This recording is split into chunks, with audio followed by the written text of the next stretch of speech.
மணல் கடத்தல் மாஃபியாக்கள் உட்பட ஊழல் பேர்வழிகள் மேல அதிரடியா ரைடு நடத்தின அருண்ராஜ் ஐஆர்எஸ் இப்போ அரசியல் களத்துக்கு வந்ததும் ஆட்சி மாற்றத்தை ஏற்படுத்த போகும் தலைவர் விஜய் கட்சியில் இணைஞ்சதும் ஊழலில் திளைக்கும் திமுகவுக்கு மரண பயத்தை ஏற்படுத்தியிருக்கு. எப்போ எல்லாம் மக்களோட கோபமும் கேள்வியும் திமுக பக்கம் திரும்புதோ அப்போ எல்லாம் பாத்தீங்களா பாஜக உள்ள வந்துடுச்சுன்னு சொல்றதையே கவசமா பயன்படுத்திட்டு இருக்காங்க திமுக.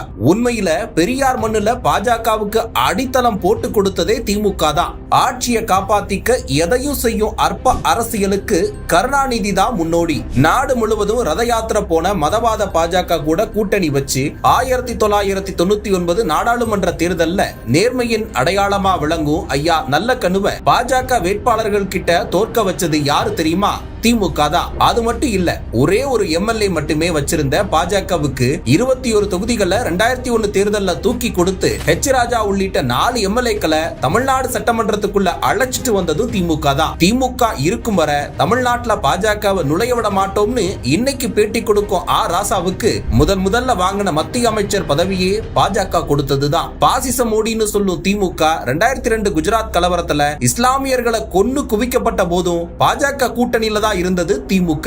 அப்பா வழியில மன்னராட்சியை தொடரும் ஸ்டாலினோட திமுகவும் பாஜக கூட எப்படியெல்லாம் மறைமுக கூட்டணியில இருக்குன்னு சொல்லியா தெரியணும். கருணாநிதி சலதரப்பு விழாவுக்கு பாஜக மூத்த தலைவர் வெங்கையா நாயுடுவை கூப்பிட்டது, கருணாநிதி நாணய வெளியீட்டுக்கு பாஜக அமைச்சர் ராஜ்நாத் சிங்கை கூப்பிட்டது, ஆளுநர் RN ரவி பொறுப்பேற்றதுல இருந்தே அவர் கொடுக்கும் தேநீர் விருந்த திமுகவும் கூட்டணி கட்சிகளும் புறக்கணிச்சிட்டு இருந்தப்போ திமுக பங்கேற்காது ஆனா அரசு பங்கேற்கும்னு புது விளக்கம் கொடுத்து ஸ்டாலினே நேர்ல போய் சரண்டர் ஆனது.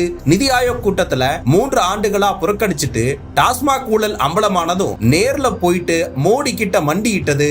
ஆபரேஷன் சிந்தூர் விளக்க குழுவுல ரஷ்யா போன கனிமொழி மோடி புகழ் பாடுனதுன்னு பாஜக கூட்டணி கட்சியை விட ரொம்ப நெருக்கமா இருக்கிறது திமுக தான். ஆனா தலைவர் விஜய் கட்சிக்கு அருண்ராஜ் ஐஆர்எஸ் வந்தா மட்டும் அவரை பாஜக அனுப்பி வச்சிருக்குன்னு பொய் பிரச்சாரம் பண்ண வேண்டியது. தமிழ்நாட்டுல அதிபர் தேர்தலை பற்றி பேசுறாரு, 2016 மாநில சுயாட்சிக்கு எதிராக எழுதினாருன்னு அவர் மேல வன்மத்தை கக்கிட்டு இருக்காங்க. ஆனா நாடு முழுவதும் ஒரே கட்டமா தேர்தல் நடத்தணும்னு கருணாநிதி பேசினது நெஞ்சுக்கு நீதி பாகம் 2 பக்கம் 273 தெளிவா இருக்கு. திமுக ஆளுநரை வேண்டாம்னு தீர்மானம் போட்டுட்டு தேநீர் விருந்துக்கு மட்டும் ஏன் போனீங்கன்னு கேட்டா ஆளுநரை எதிர்த்துக்கிட்டே இருக்க முடியாதுன்னு திமுக கொடுத்ததே ஒரு முட்டு. இப்படி மாறி மாறி பேசுறது திமுகவுக்கு ஒன்னும் புதுசு இல்ல.